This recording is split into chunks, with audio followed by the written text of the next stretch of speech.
Midterm Project by Maggie Moffat, slide 2. So the First Amendment was influenced by the Quebec Act of 1774. The Second Amendment was influenced by Lexington and Concord, and the Third Amendment was influenced by the Quartering Acts. I'm going to be focusing on these first 3 amendments in the Bill of Rights. Slide 3, the First Amendment. So what the First Amendment actually is, the text, is guarantees freedoms concerning religion, expression, assembly, and the right to petition. It forbids Congress from both promoting one religion over others and also restricting an individual's religious practices. It guarantees freedom of expression by prohibiting Congress from restricting the press or the rights of individuals to speak freely. It also guarantees the right of citizens to assemble peacefully and to petition their government. So basically, I feel the First Amendment is the most famous. Everybody quotes it, the freedom to speech. Because the Congress can't prohibit anybody's speech or their religious practices or promote one religion over another. Within my point of the Quebec Act of 1774 influencing the First Amendment, I'm going to be focusing solely on the religious aspect of the First Amendment. And in the next slide, we will see how this act is a violation of the First Amendment, except the First Amendment didn't exist in 1774. So if this ever happened presently, it would be a violation of the First Amendment. Slide 4, the Quebec Act of 1774. So when the Quebec Act came into fruition, it was very close to the Intolerable Acts, which were a result of the Boston Tea Party in Massachusetts, but it wasn't considered an intolerable act. But even so, the colonists felt punished. So when the Parliament got Canada, Quebec, in the French and Indian War, they were trying to extend the boundaries of Quebec from Ohio to the Mississippi River. This gave them more civil government in this territory, and on the Parliament's end, they were just trying to please the people of Quebec, but on the colonists' end, they felt like they were being invaded and suppressed, because most of the citizens of Quebec were French Roman Catholics, and majority of the colonists were Protestants. This made them feel like the Parliament was suppressing the colonists' religion of Protestant. And they also felt like they were trying to hinder westward expansion. And so they didn't like this, and they felt invaded on and violated, because all of these people that are Roman Catholics now have some power in civil government in colonist territory. And so this is a clear violation of the First Amendment, except it didn't exist yet. This actively influenced the First Amendment, and I'm focusing solely on the religious aspect of the First Amendment, but it could also be argued that free speech was also being violated, because I'm sure that people voiced their concerns and how upset they were, and the Parliament did not listen to them when they should have been listened to. Slide 5. This is just a picture of the boundaries from Quebec extended to the Ohio and Mississippi River, just to get a visual of how far they were extended. And that also just helped me when I was learning about this, and I thought it was important to put in.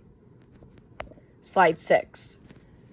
This is a link to a video further explaining the Quebec Act to get a better understanding of how this influenced the First Amendment. Slide 7, the Second Amendment. The Second Amendment reads, "A well-regulated militia being necessary to the security of a free state, the right of the people to keep and bear arms shall not be infringed." So basically, the Second Amendment means that if regular military services are unavailable and there is something like a terrorist attack, that the people of each state, like the Minutemen that we're going to see in the next slide, can band together and create their own well-regulated militia to defend themselves. And going along with this, if they're going to do that, they're also going to need weapons, the right to bear arms, guns. So this is how the Second Amendment protects us, and how we will see that Lexington and Concord influences this Second Amendment. Slide 8, Lexington and Concord. So Lexington was the first battle of the American Revolution. This took place in 1775. A little bit before that, in the First Continental Congress meeting, they warned colonists to prepare for British invasion.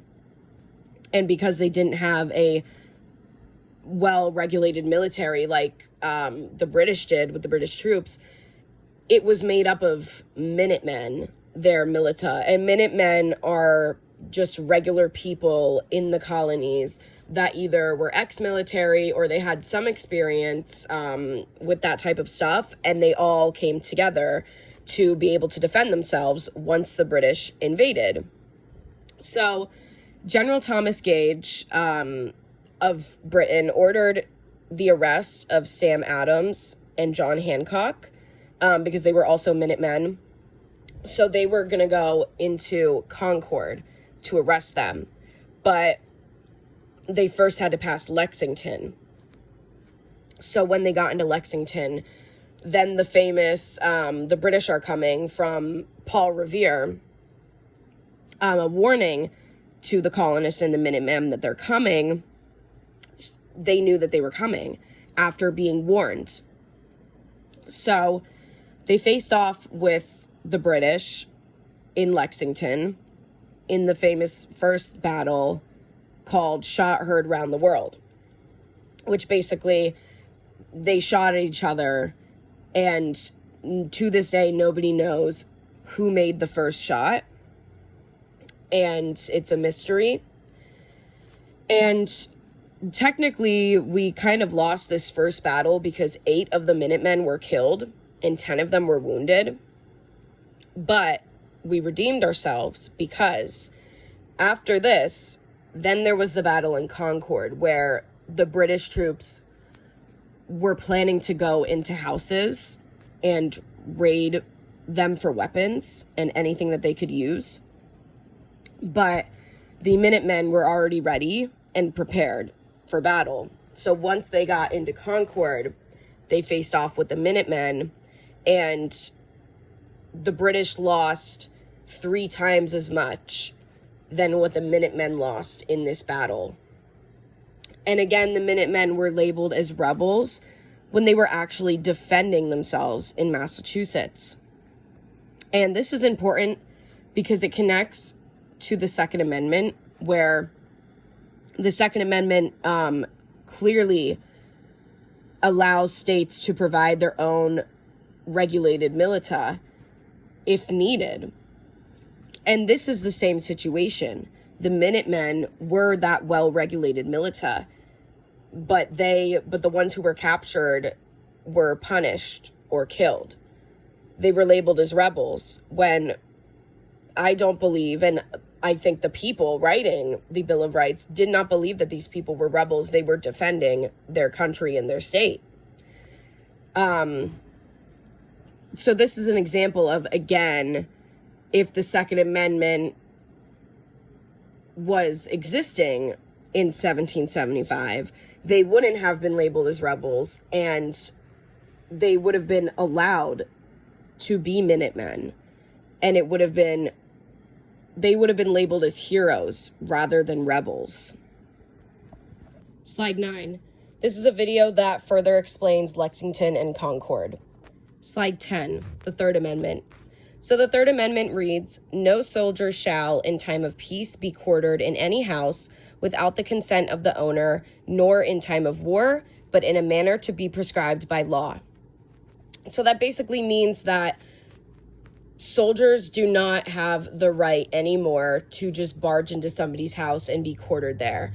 If the owner refuses and tells them, I do not want you living in my house, then they have to walk away. We will see during the quartering acts that it was the opposite of the Third Amendment. Soldiers could knock on people's doors and ask to reside there, and they would have to let them in. Slide 11, the quartering acts. So I also have another little picture up at the top, just to add something. There's all the little British troops, and then the person at the front of their house, and then through the windows, another person kind of watching. And I assume what's going on in this picture, they're like, let me in. And maybe these people are refusing because they have their little guns up. But I thought that was a cool picture to put in. So anyway, the first quartering act was in 1765. Parliament believed that this quartering act was fair because the troops that were in the colonies provided them protection. So it seemed like a fair trade-off for the colonists to be required to provide housing and supplies to British troops, which does seem kind of fair, but at the same time, that's a lot of work to be providing housing and supplies to people. They would have to make barracks in abandoned buildings or unoccupied spaces for these troops. And that's a lot of work, like making beds and making sure they have supplies and food. It seems like a fair trade-off in theory, but then when you really think about it, it's not. Which I understand why the colonists were upset, but I also understand why the Parliament put this act into place. So they disliked the Quartering Act. There were a lot of other things going on pre-revolution, like the Stamp Act, the Sugar Act. They were taxing everything. So I feel that this just added on to, it was just the cherry on top of the cake, along with a lot of other things where they were just very fed up with the British Parliament. But then the second Quartering Act in 1774, it was one of the 4 intolerable acts. I feel that this really pushed the colonists over the edge because the Parliament took the first Quartering Act a step further.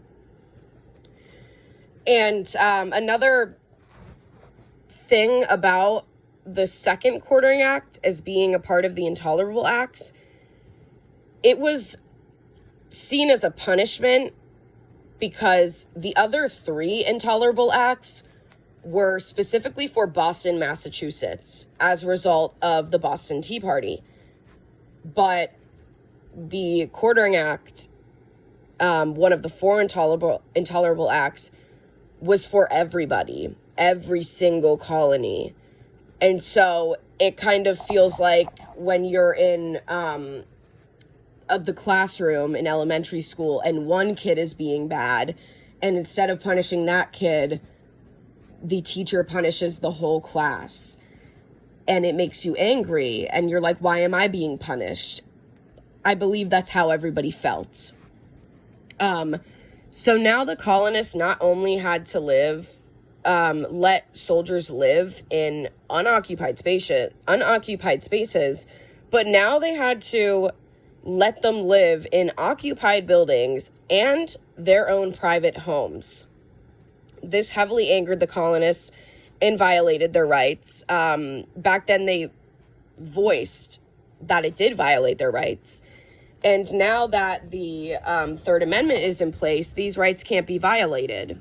So, again, this is another example of if this went on after the Bill of Rights was written, this act would not pass because it's a violation of people's rights to have to let a stranger, although they are part of the military and they defend your country or your state or your colony, it's still a stranger. You don't want to let them into your house.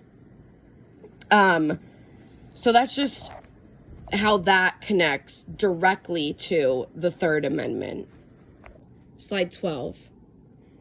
This is a video further explaining the Quartering Acts and how they tie to the Third Amendment.